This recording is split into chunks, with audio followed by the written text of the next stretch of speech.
खुलुमबाय आंनि मुलुगनां बड' निउस चेनेलाव गासैखौबो गोसो गोथारै बरायहरनाय जाबाय। बे समाव आं नोंथांमोननि सिगाङाव फुंबिलिनि मोननैसो खौरां लाना फैलायबाय। अन्नानै भिडिअखौ जोबजासिम फारि फारि नायलांदो। गिबि रादाबाव दं रांनि घुस लानायावनो हमजाबाय सासे मावख'गिरि। भिडिअआ मिथिनो मोननाय बायदिब्ला भिजिलेन्स एन्ड एन्टि कारापसननि संगालिफोरा मैया शुक्रबारखालि आसामनि गवालपारा जिल्लायाव सासे भिडिअ एबा ब्लग जौगाखां मावख'गिरि एबा बिबानगिरिखौ गोजा आखाइजों फानदायदोंमोन। मोननाय खौरांनि बायदिब्ला बिबानगिरि मावख'गिरिनि सिनायथिखौ सहर आलि थिकादार होना मिथिनाय जादों आरो बिथांखौ गवालपारानि माथिया जौगाखां ब्लगाव गोजा आखाइजों हमनाय जादों।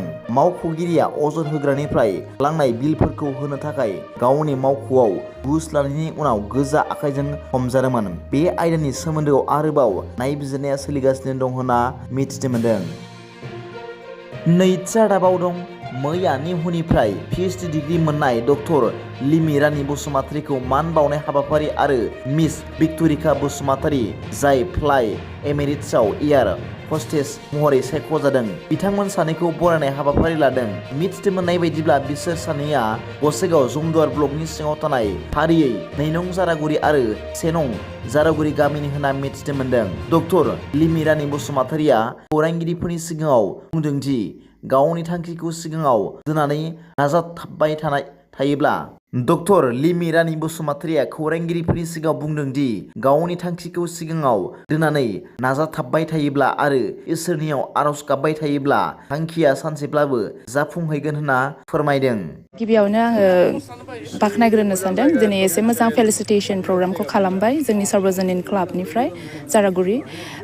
गोगोम गोजोननाय मोन्दों मानो होननानै बुङोब्ला जोंखौहाय जोंनि ओनसोलाव गिबि खेब आङो फार्स्ट Ph.D एवार्डखौ मोन्दों। बिराद गोजोननाय मोन्दों गोसो सिंनिफ्राय। From the bottom of my heart I would like to thank everyone.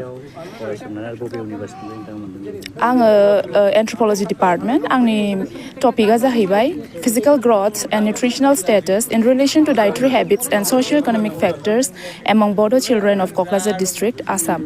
आरो आंनि प्रफेसारनि नामा आंनि गाइडनि नामा डक्टर JW दुखार। बेबो नेहु शिलंनिनो एस'सियेट प्रफेसार। आङो आंनि स्कुलिंखौ जोंनि जारागुरियाव थानाय मोनसे प्राइभेट स्कुल दङ Jitnal Narzary memorial amalgamated English medium school. आरो आङो क्लास 11 निफ्राय लानानै गासैखौबो आङो मेघालया शिलंआवनो खालामदों। क्लास 11, 12 साइन्स आङो UCC इउनियन ख्रिस्टियान कलेज बारापानि आरो BSc खौ आङो जुल'जि अनार्स लानानै इउनियन ख्रिस्टियान कलेज बारापानियावनो खालामदों आरो मास्टार्स डिग्रिखौ आङो 2013 निफ्राय 15 आव आङो ग्रेजुवेट खालामनो हादों मास्टार्स डिग्रि नेहु शिलंनिफ्राय एन्थ्रपलजि फिजिकेल एन्थ्रपलजि। आङो फार्स्टनिफ्रायनो आंनि पेरेन्टसफ्रा गोबां थुलुंगा होदों। जोङो बिराद खस्थ' खालामनानै बिमा बिफाया आबाद मावनानै एबा जोंखौहाय खस्थ'यैब्लाबो जोंनिफ्राय बांसिन गावसोरसो खस्थ' खालामदों। जानाय लोंनाय थिग गैया, उन्दुनाय थानाय थिग गैया। बिसोरनिफ्राय थुलुंगा मोन्दों आरो आङो सासे मानसिनि नामफोरखौ लाबावगोन। जोंनि जितनाल नार्जारी स्कुल जे आङो स्कुलिं खालामदों बिनि प्रिन्सिपाल सार प्रबिन कुमार इसवारि सारखौ। आङो थांखिया आंना दङ दा टिचिं लाइनावनो थांनायखाय आङो एसिस्टेन्ट प्रफेसार एबा आं टिचिं लाइनावनो थांगोन। ओमफ्राय बिदिनो बाखि जे APSC आङो प्रिपारेसन खालामदों बेखौबो आङो होनो नाजाबाय थागोन। अफकर्स आङो बे ओनसोलनि गिबि Ph.D मोननाय आङो खावलायनो सानदों बेखौनो जोङो नांथाबबाय थानांगोन जोंनि फरायनायाव। जोंनि जोहोलाव सिख्लाफोरा गोबांथार बेबायदिनो पेरेन्टसफोरनि बुंनायखौहाय माब्लाबा लानो नागिरा। गोबांथार बेबायदिनो दुस्थ' जालांनो हमबाय। बांसिनै बयसफोरखौ आङो बुंनो सानो जोहोलावफोरखौ।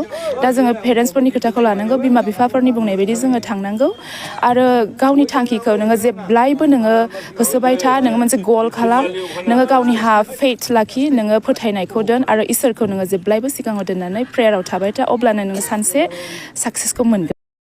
थामथि रादाबाव दं बर'नि बाथ्रायाव बुंनाय बादिनो ना गोरानाबो बिदै दैयो होननाय बाथ्राया थारैनो सोमोनांहोदों। मख'नो गोनांदि बेबादिनो लटारि खेला गेले 20 आरो 22 बोसोर सिगां हिनजाव खारजाखांनायनि उनाव BMW गारिनि बिगोमा जानो हाबाय दिपेन दैमारिया।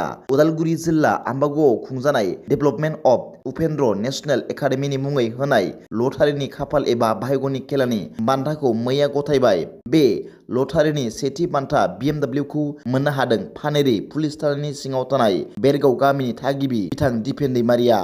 बिथां दैमारिया फोरमायनाय बायदिब्ला लटारि गेले 20 आरो 24 बोसोर जाबाय हिनजाव खारजालायनाय जादों होनना फोरमायदों आरो बिथाङा फोरमायनाय बायदिब्ला नखरनि गथ' गथाय फरायनायावनो बाहायगोन होनना फोरमायदों। लोगोसे सेथि बान्थाखौ मोननानै गोजोनग्लायनाय मोनदों आरो इसोरनिसिम साबायखर जासिदों।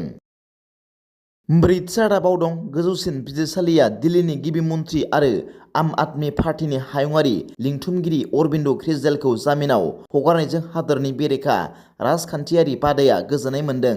मैया जामिननि रायखौ फोसावनायजों लोगोसे आसामनि आदमी मावख'फोराव रंजानायनि सान सोमजिदों। गिबि मन्थ्रि अरबिन्द केजरीवालनि सावस्रि जोबथेसालियाव थानांनायाव माखासे महर मुस्रि बेरामिया मख'जाथाव गाज्रि जालांदोंमोन। दायो बिथाङा जामिन मोननायनि उनाव गावनि सावस्रिखौ जोथोन लानो हासिगोन। जोबनायाव सैथोआ देरहादोंमोन।